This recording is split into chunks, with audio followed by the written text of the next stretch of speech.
What's up everybody and welcome back to the series. I'm your host, Maclure.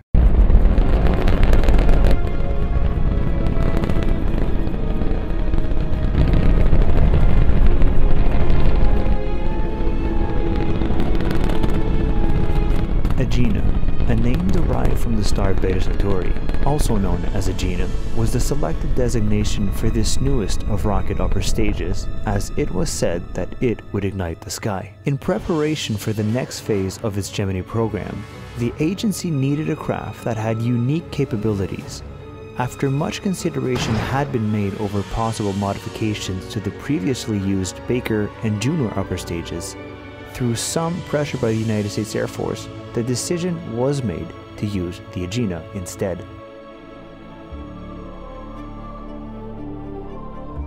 Developed by the Air Force, the agency saw a host of possibilities the Agena could give it, and the Air Force, ever keen on strengthening its mastery of space, was more than happy to supply a few for the agency's purposes. Having successfully made its way to orbit, the next major milestone was to test the Agena's ability to restart its powerful XLR-81 engine.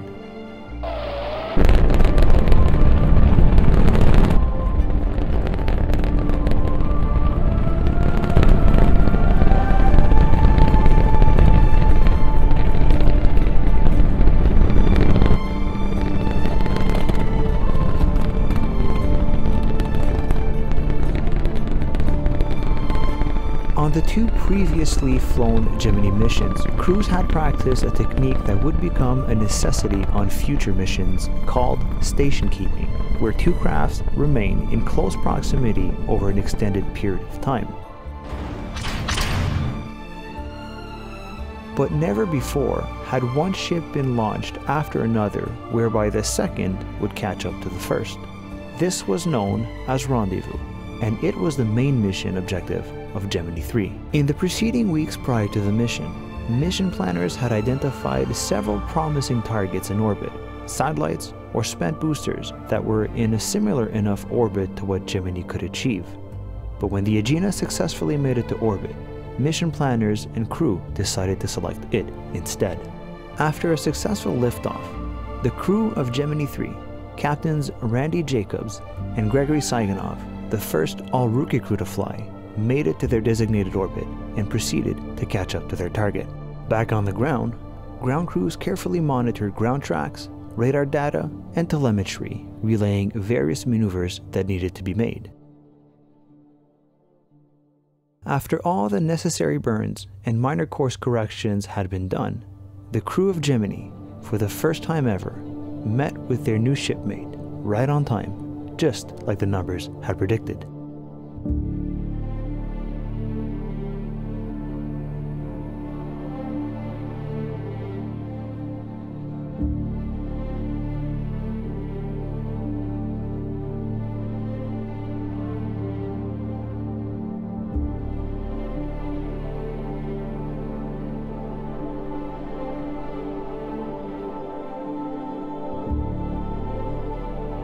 With the rendezvous successful, it was now time to prove that crews and the Gemini could in fact have the required delicate touch to maneuver just so that, if desired, the two spacecraft could dock and be joined together, becoming one.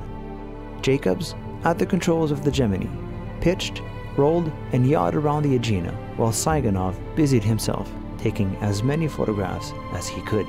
To prove their point that it could be done, and to score some bragging rights, Jacobs got the Gemini to within less than an inch of the Agena.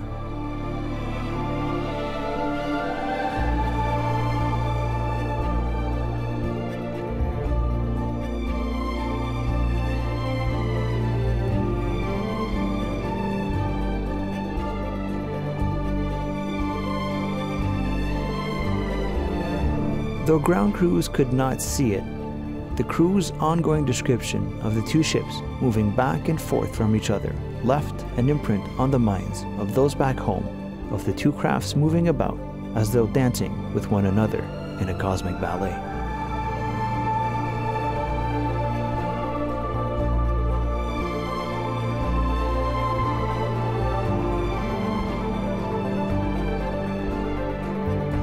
With the prescribed set of maneuvers now complete, and ground crews as well as the crew of Gemini 3 being satisfied with what they had accomplished, the two crafts parted ways, and the crew of Gemini 3 took one final look at the Agena before saying their goodbyes.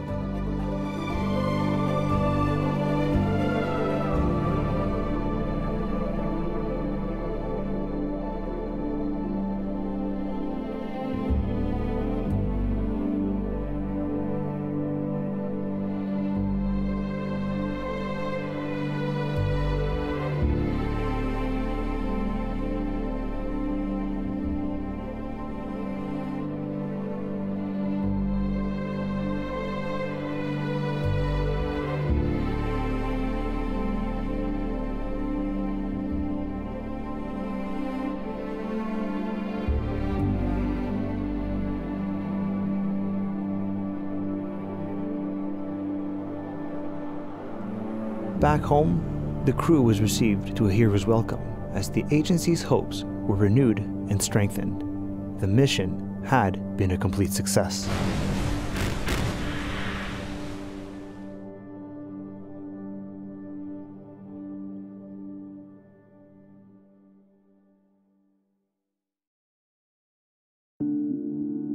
Whilst the crew and mission of Gemini 3 had successfully demonstrated the feasibility of Rendezvous, it was up to Gemini 4 to demonstrate docking. For the mission to be possible, a target with which the Gemini could dock was first required.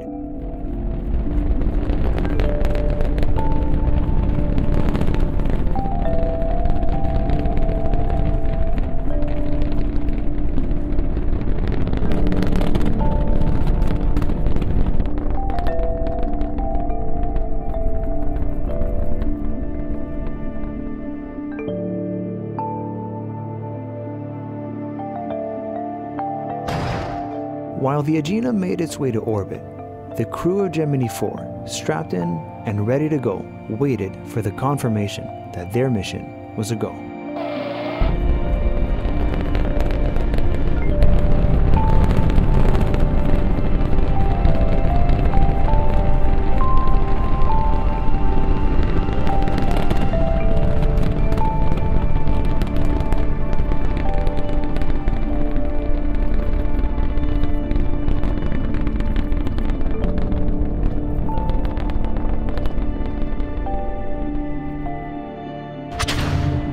Less than 15 minutes after the Agena had taken off on an adjacent pad not far off, the Titan II, carrying the crew of Gemini 4, the first all-Navy crew and second all-rookie crew to fly, roared to life on the shores of Cape Canaveral.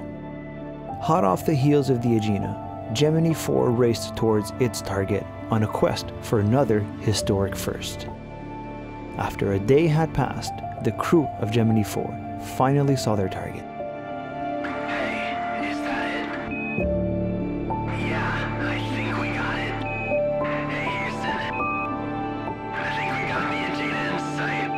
Roger, radio loud and clear. You are to high.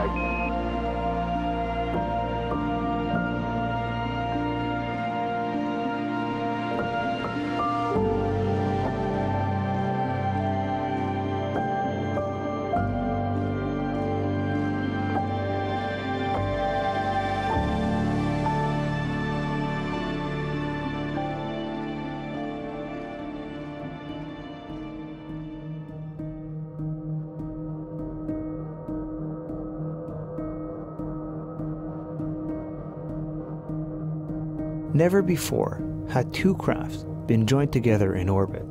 Positioning the Gemini into the proper attitude, Brewer slowly edged forward, bringing the two crafts closer together, and missed. Come on, all right, just easy. Come on.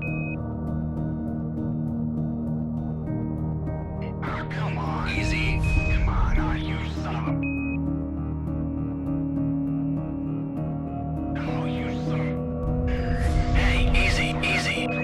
After 3 unsuccessful tries, the crew backed off of the Agena to regroup. Back in Houston, Agena ground crews analyzed telemetry and flipped through checklist after checklist to try and find out what the problem was, until finally they had. The Agena had not been set to the correct docking mode. Once commands were sent and the new state of the Agena confirmed, Brewer moved the Gemini towards its target, and this time he did not miss. Come on. Come on, baby. Come on, sweetie. Hey, Houston, looks like we got a hard duck. We got a hard duck.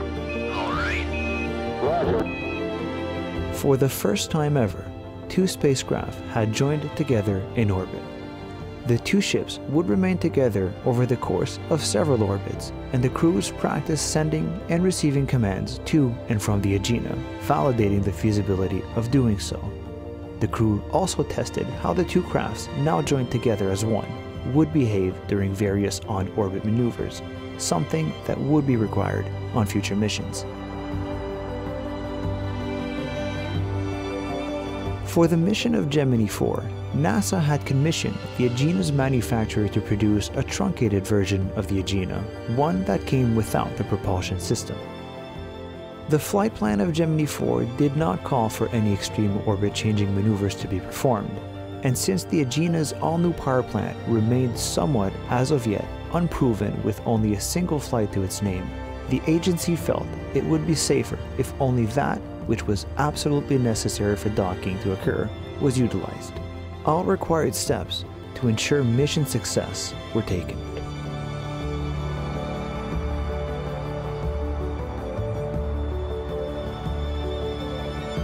The crew was able, however, to nonetheless test out the mechanics of having one craft fire its engine and push another and adjust both orbits. Right on cue, the Agena's small thruster fired, increasing the apogee of both crafts, even if only but a little. The mission thus far had gone off without a single hitch, but the undocking of the two crafts did not. When the command for the Agena to release was sent, it did so, but with a hard and sudden unexpected pitch. The crew, having suddenly lost sight of the Agena, and fearing that the two ships might now come together unintentionally, backed off and fought to regain sight of the Agena. Once it was clear that the Agena and the Gemini were no longer in harm's way of each other, Gemini 4 backed away, adjusted its orbit, and continued for another 5 days, performing a host of new experiments that had been concocted just for them.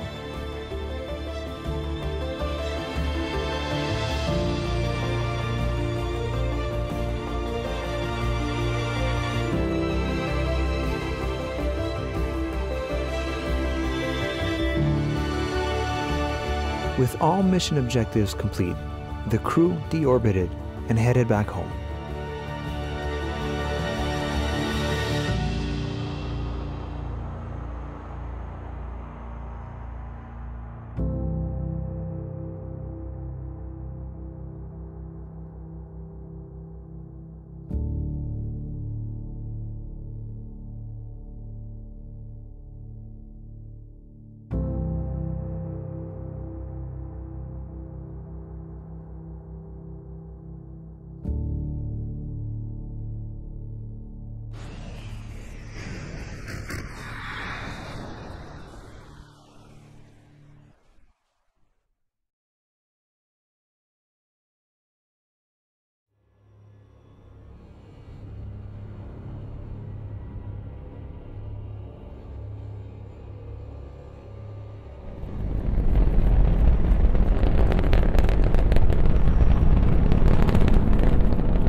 Just 1 month after the Gemini 4 Agena target vehicle took off, the Gemini 5 Agena headed to its designated orbit atop its Atlas booster.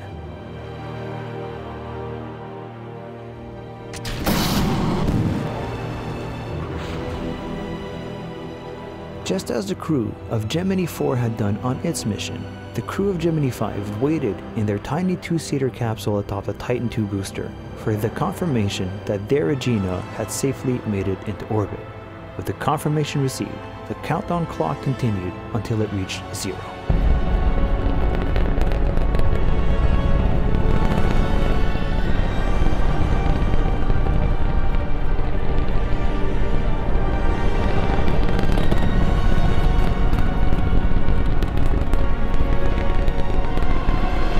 The launch initially proceeded with the usual set of minor anomalies registering at mission control.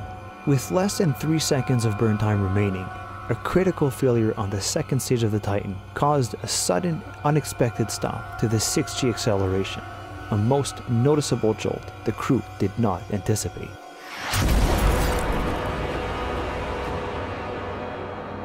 Having trained for a variety of possible contingencies, the crew of Gemini 5 knew exactly what needed to be done. Back in Houston, ground controllers breathed a sigh of relief the engine failure had not occurred at a more critical point on ascent. With the pyrotechnic bolts blown, the capsule was now free from its service module, and the crew braced for a ballistic re-entry.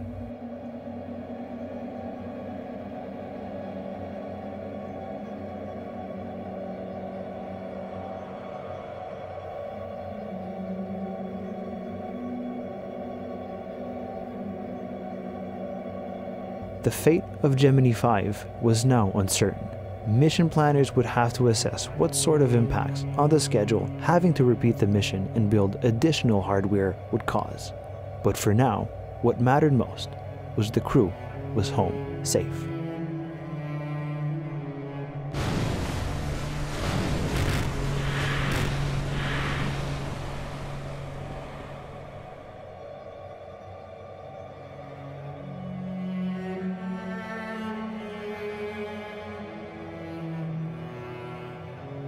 Back on orbit, the Agena was now a ship without a mission. By the time Gemini 6 would be ready to launch, in 3 to 4 weeks, the Agena's onboard electrical system would long since have been depleted, and besides, the mission manifest called for a very different mission to occur on Gemini 6 than on Gemini 5. Ground crews did what they could to salvage most out of what was left. Commands were sent, and the Agena fired its engine, burning to depletion, sending the Agena to its celestial grave around the sun.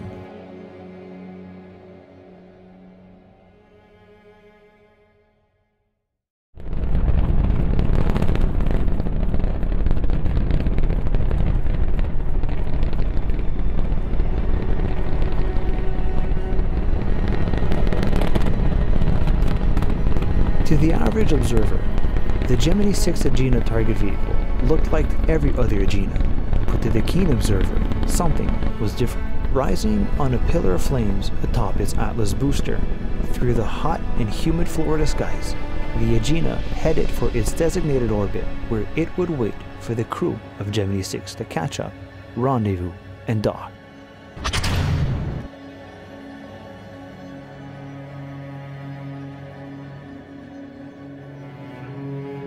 Back on the ground, Major Gregory Jenkins and Captain Semyon Samarin eagerly waited for the green light. Confirmation the Agena was go for orbit. Roaring to life, the powerful Titan II booster launched off the pad in keeping with the Grandar Eckert IV by its name.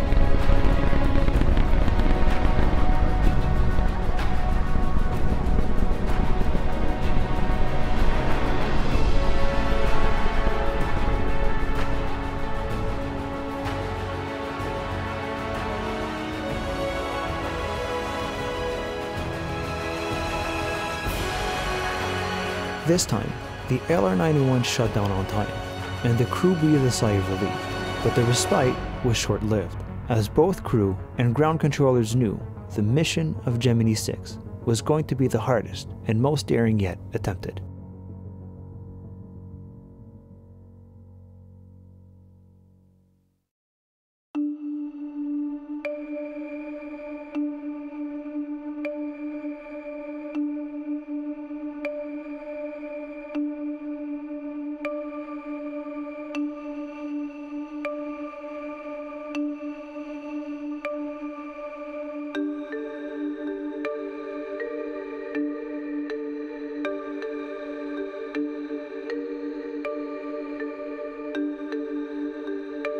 Rendezvous complete, Jenkins guided his craft towards the Agena, and for the second time in history, 2 crafts were mated on orbit.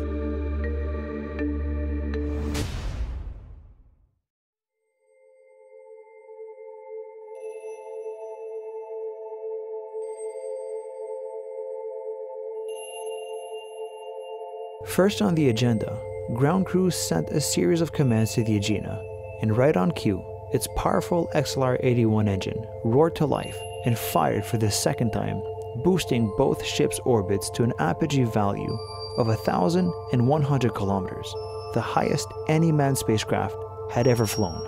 The test would not only prove out the feasibility of performing such a maneuver, but would also allow crews to experience orbit as never before. While the 2 ships climbed to new heights, Samarin readied himself for what was to come next. Jenkins flipped the 2 switches in the Gemini that armed, fired, and jettisoned the fairing panel so that his crewmate could reach inside.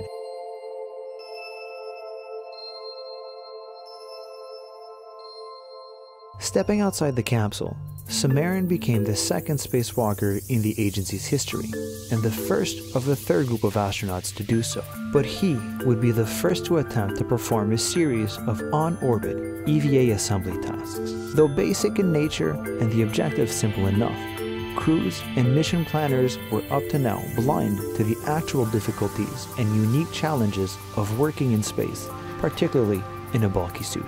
The mission of Gemini-6 was designed to flesh out any unknowns, and flesh out it did. Struggling to maintain a solid grip on both his anchor points and the objects he was supposed to try and attach to the Agena, Samarin accidentally lost several of the first items and watched helplessly as they drifted away from him. The one singular bright spot on the EVA was also the smallest and easiest object to handle. Samarin was able to attach this item to the Agena just fine. Samarin had initially thought himself successful with a larger truss segment, which appeared to be correctly fastened to the Agena, but when he came in closer and nudged the truss segment, it was added to the rapidly growing list of Earth artificial satellites. Inside the Gemini, Jenkins both heard his crewmates' struggles and could confirm with ground crews the whereabouts of the various items, comforting them that the items were floating away from the Gemini and not in harm's way.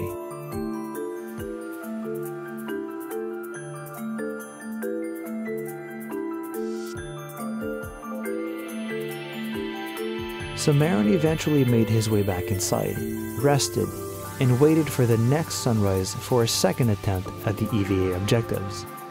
But on his second attempt, trying different objects, including an avionics bus unit, both he and the items suffered the same fate. Samarin continued to struggle with and fight against the stiffness of his suit, losing grip of his grapple points.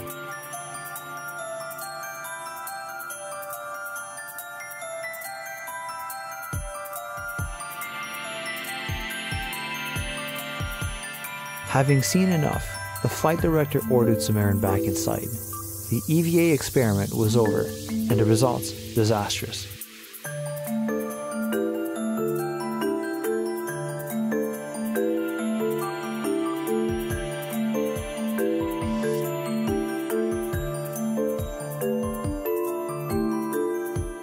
With the Agena's main propulsion system depleted of any more ignitions, the secondary propulsion system, unique to the Agena target vehicle used in the Gemini program, was fired for the first time, lowering the orbit of both crafts. With the Agena having completed its mission objectives, the crew undocked and said their farewells.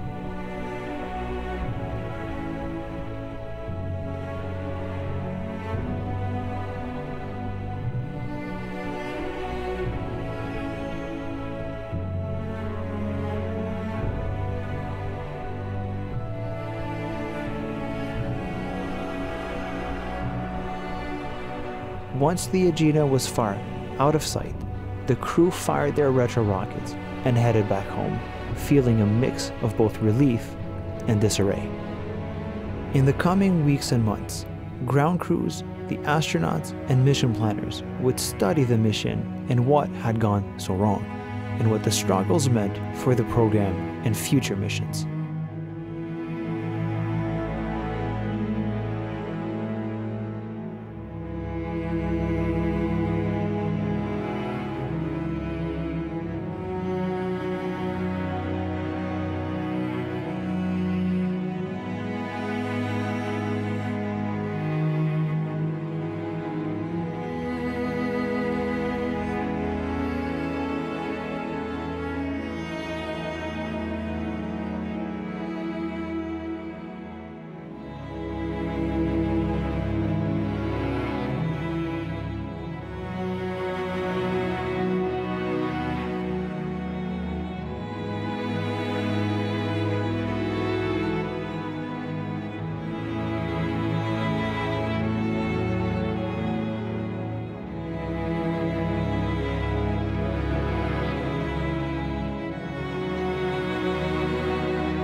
that's going to do it for this episode. I really do hope you enjoyed it.